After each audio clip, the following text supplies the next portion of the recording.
Letting கோ புக்லேருந்து நம்ம பட்டு பற்றி நம்ம பேச போகிறோம். ஓகே, இந்த புக்கில் இருக்கிற ஒவ்வொரு சம்மரியை வந்து நம்ம பேசிக்கிட்டே வரோம். ஃபர்ஸ்ட் இன்ட்ரோடக்ஷன் வீடியோ போட்டேன், அப்புறம் வந்து பார்ட் 1 போட்டேன். ஓகே, அந்த வீடியோ நீங்கள் இன்னும் பார்க்கலன்னா கீழே டிஸ்கிரிப்ஷனில் போடுறேன், ஒரு வாட்டி பார்த்துட்டு நெக்ஸ்ட் பார்ட் 2 நம்ம பார்ப்போம். ஓகே, ஸோ இந்த பாட்டில் வந்து நம்ம எப்பத்தி அண்ட் கிரீஃப் இதை பற்றி நம்ம பேசுவோம். ஓகே, எப்பத்தி என்ன அர்த்தம்னா அது ஒரு ஃபியர். ஓகே, என்னால் முடியல, இது என்னால் செய்ய முடியல, என்னால் காசு பார்க்க முடியல, என்னால் ஒரு ரிலேஷன்ஷிப் திருப்பி மாற முடியல அப்படின்னு சொல்லிட்டு ஒரு ஃபியர். அந்த ஃபியர் தான் உங்களை எதுவுமே செய்ய வைக்காம தடுக்குது. அதுக்கு பேர் தான் எப்பத்தின்னு சொல்லுவாங்க. இந்த உலகத்துல பார்த்தீங்கன்னா நம்மளால எல்லாமே முடியும், நம்மளால செய்ய முடியும்.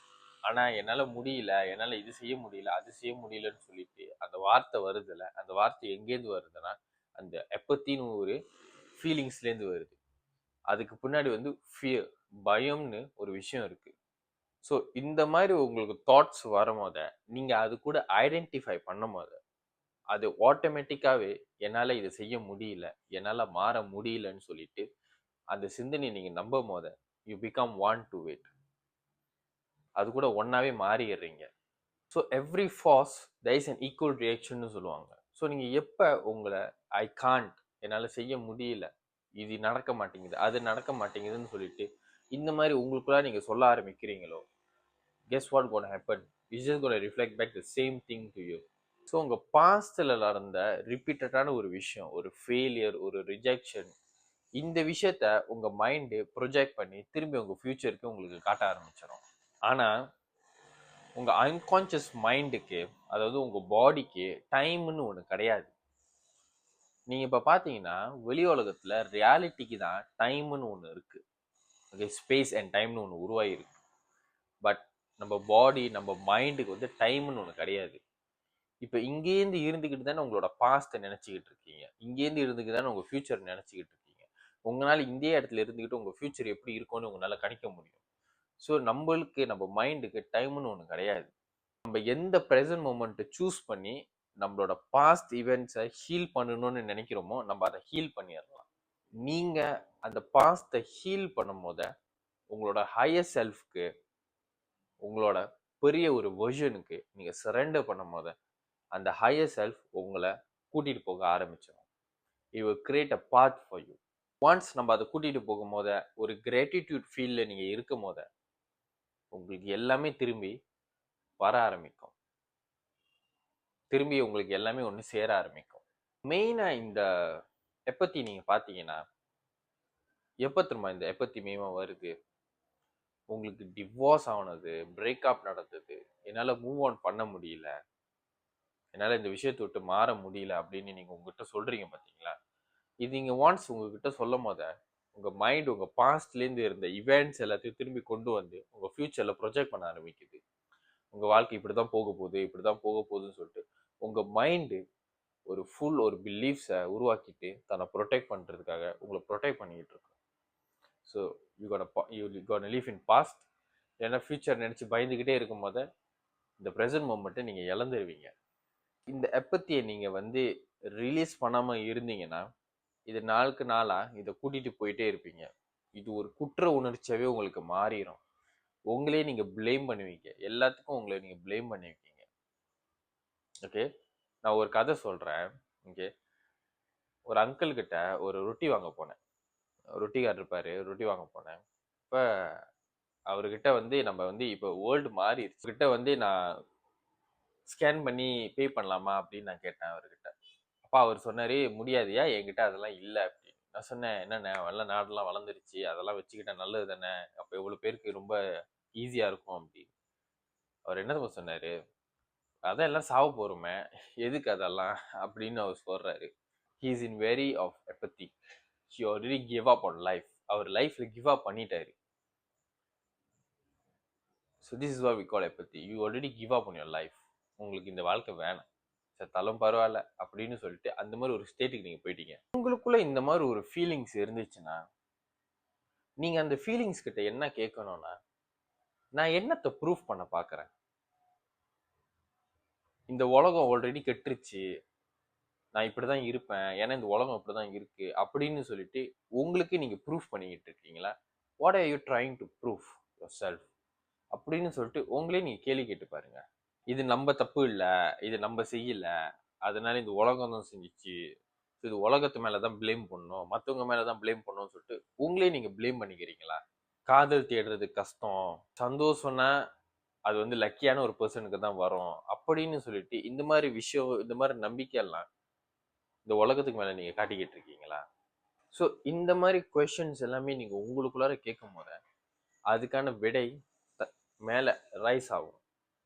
ரைஸ் ஆகும் போத அப்புறம் தான் உங்களுக்கு புரிய வரும் நீங்க எந்த மாதிரி ஒரு சுச்சுவேஷன்ல இருக்கீங்க, எந்த மாதிரி ஒரு எப்பத்தியில நீங்க இருக்கீங்க அப்படின்னு. எப்பத்தி நிறைய இடத்துல உருவாகும். உங்களுக்கு டிவோர்ஸ், பிரேக்கப், உங்களுக்கு பிசினஸ் ஃபெயில் ஆயிருக்கலாம், இமோஷனலா உங்களை இம்பேக்ட் பண்ணுது. நீங்க ஒரு கில்ட்டி ஃபீலிங்லேயே குற்ற உணர்ச்சியிலே நீங்க இருந்திருப்பீங்க. நீங்க யாராச்சும் ஏமாத்தி இருப்பீங்க, அது இன்னும் உங்களை நீங்க கூட சுத்திக்கிட்டு இருந்திருப்பீங்க. அப்ப நீங்க கருமான்னு ஒன்று நம்புவீங்க, அது நடந்துகிட்டே இருக்கும். அப்பா இதுதான் எனக்கு நடக்குது, என் கருமா, கடவுள் என்னை தண்டிக்கிறாரு, ஐம் நாட் லக்கி பர்சன், நான் இப்படியே பிறந்துட்டேன்னு சொல்லிட்டு இந்த மாதிரி விஷயம்லாம் எப்பத்தில வந்துடும். ஸோ அந்த கேள்வியெல்லாம் நீங்க கேட்கும் போத அதுக்கான விட உங்களுக்கு தேடி வரும். கிரீஃப் பார்த்தீங்கன்னா, grief almost the same thing is apathy. கிரீஃப்ல நீங்க பார்த்தீங்கன்னா எப்பவுமே வந்து உங்களுக்கு வந்து எங்கேயாச்சும் உங்களுக்கு வந்து என்னால் முடியல, என்னால் செய்ய முடியல அப்படின்னு தான் நீங்கள் சொல்லுவீங்க. இந்த கிரீஃப்ல நீங்கள் என்ன நினைப்பீங்கன்னா, எல்லா விஷயமும் என்னால் செய்ய முடியாது, எதுவுமே எனக்கு சரிப்பட்டு வராது. ஒரு சின்ன விஷயம், காலையில் 6 மணிக்கு அலாம் வைக்கினாலும் எந்திருப்பீங்க, ஒரு 6:30 மணிக்கு எந்திரிச்சிருவீங்க, உடனே அது ஒரு கிரீஃபாக மாறிடும் உங்களுக்கு. ஆல்மோஸ்ட் ஒரு குற்ற உணர்ச்சி மாதிரி தான்.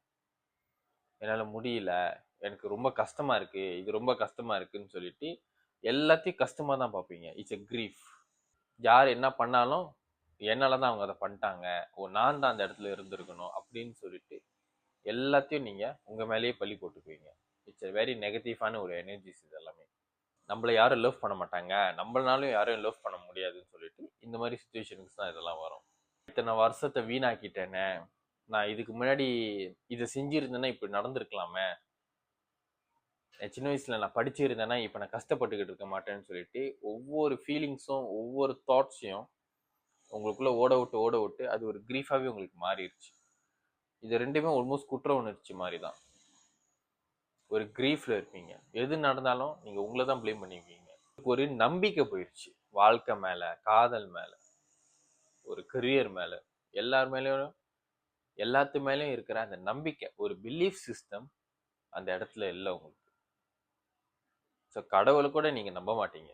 ஆம்பளைங்க அப்படின்னு நீங்க பாத்தீங்கன்னா இந்த இடத்துல they will start to give up on themselves. Especially அந்த ஒரு கோட் இருக்கும், mens don't cry, mens cry weak அப்படின்னு சொல்லிட்டு ஆம்பளைங்க இதெல்லாத்தையும் தேக்கி தேக்கி வச்சுக்கோங்க உள்ள.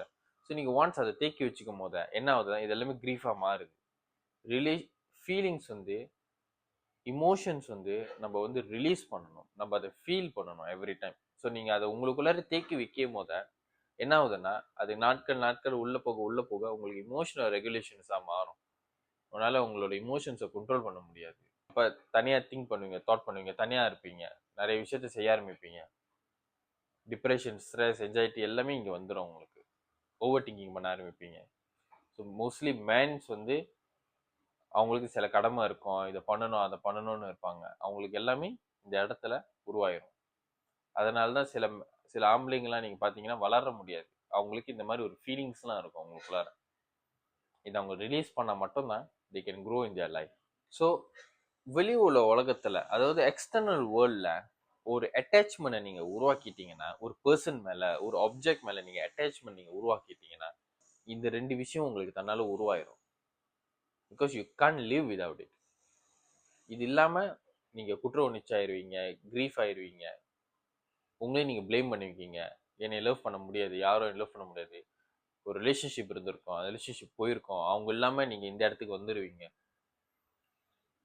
பட் இது எல்லாத்தையும் நீங்கள் அக்செப்ட் பண்ணீங்கன்னா, ஓகே அவங்க இல்லாமல் என்னால் இருக்க முடியும், இது இல்லாமல், இந்த பொருள் இல்லாமல் என்னால் வாழ முடியும்னு அதை அக்செப்டன்ஸ் பண்ணும் போத இந்த இந்த ஃபீலிங்ஸ் நேச்சுரலாகவே மறைய ஆரம்பிக்கும். ஏன்னா இது ஏன் இந்த மாதிரி ஃபீலிங்ஸ் உருவாகுதுன்னா, பயம், அந்த விஷயம் என்னை விட்டு போயிடும்னு உங்களுக்கு ஒரு பயம்.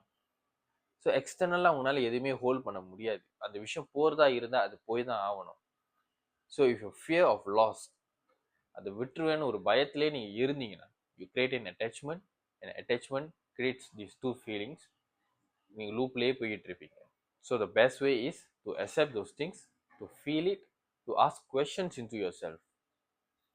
எதை ஹோல்ட் பண்ணிக்கிட்டு இருக்கேன் அப்படின்னு நீங்கள் அதை கேள்வி கேட்க ஆரம்பிக்கணும். எனர்ஜிஸும் ரொம்ப டவுனான ஒரு எனர்ஜின்னு நான் சொல்லுவேன். வெரி வெரி டவுனான ஒரு எனர்ஜி. இந்த ரெண்டு எனர்ஜியும் நீங்கள் கான்சியஸாக ரிலீஸ் பண்ணும் போது உங்கள் வாழ்க்கையிலேருந்து you will start to rise up on the map of consciousness நான் போட்டிருக்கேன் பார்த்தீங்களா, அதில் நீங்கள் ரைஸ் பண்ண ஆரம்பிப்பீங்க. பீஸ், லவ், ஜாய், இந்த மாதிரி ஒரு ஃபீலிங்ஸை நீங்கள் இருக்க ஆரம்பிப்பீங்க. ஏன்னா இப்போ இருக்கிற நிறைய பர்சன், அதாவது மிடில் கிளாஸ் இருக்கிறவங்க ரொம்ப பேர் இந்த மாதிரி ஒரு நெகட்டிவான ஒரு ஃபீலிங்ஸில் தான் இப்போ இருக்காங்க. அதனால தான் அவங்களால வளர முடியல. It's because of the childhood beliefs, trauma, அவங்க கடந்து வந்த அந்த பாதை இன்னும் அவங்கள அப்படி தான் வச்சிருக்கு. It's because of the society's belief. இப்படி தான் இருக்கணும், நம்ம இதை தான் நினைக்கணும், ஒருத்தவங்க இல்லாமல் நம்ம இப்படி தான் இருக்கணும், நம்ம ரொம்ப படத்தை பார்க்குறோம், ட்ராமா பார்க்குறோம், you know lot of things happening இந்த வேர்ல்டு, அது எல்லாத்தையும் நம்புகிறோம். இதெல்லாம் நம்புறதுனால நம்மளுக்கு இது விஷயம்லாம் நம்மளுக்கு ரொம்ப நடக்குது. ஸோ எப்போ இந்த இந்த ஒரு இலூஷன்ஸை வந்து நம்ம அக்செப்ட் பண்ணிட்டு இது இலூஷன் தான், இது உண்மை கிடையாதுன்னு சொல்லிட்டு அதை ரிலீஸ் பண்ணுறோமோ, then your life starts to change. So உங்களுக்கு எப்படி இதை பண்ணணும்னு உங்களுக்கு தெரியலன்னா, நீங்கள் நம்ம கோச்சிங் ப்ரோக்ராம் சேரலாம். நான் நம்மளோட அப்ளிகேஷன் வந்து கீழே டிஸ்கிரிப்ஷனில் போடுறேன். We are helping lot of people to change in the personal life. அவங்க கரியருக்கு போகிற வரைக்கும் நம்ம கைட் பண்ணிக்கிட்டு இருக்கோம் அவங்கள. ஸோ நீங்களும் மாறணும்னு நினச்சிங்கன்னா கீழே அப்ளிகேஷன் ஃபார்ம் இருக்குது, அதை ஃபில்அப் பண்ணுங்கள். நீங்கள் இந்த ப்ரோக்ராமுக்கு ஃபிட்டா இல்லையான்னு சொல்லிட்டு நம்ம உங்களை ரிவ்யூ பண்ணிவிட்டு, if you fit you can start immediately. So அடுத்த வீடியோவில் நான் உங்களை சந்திக்கிறேன்.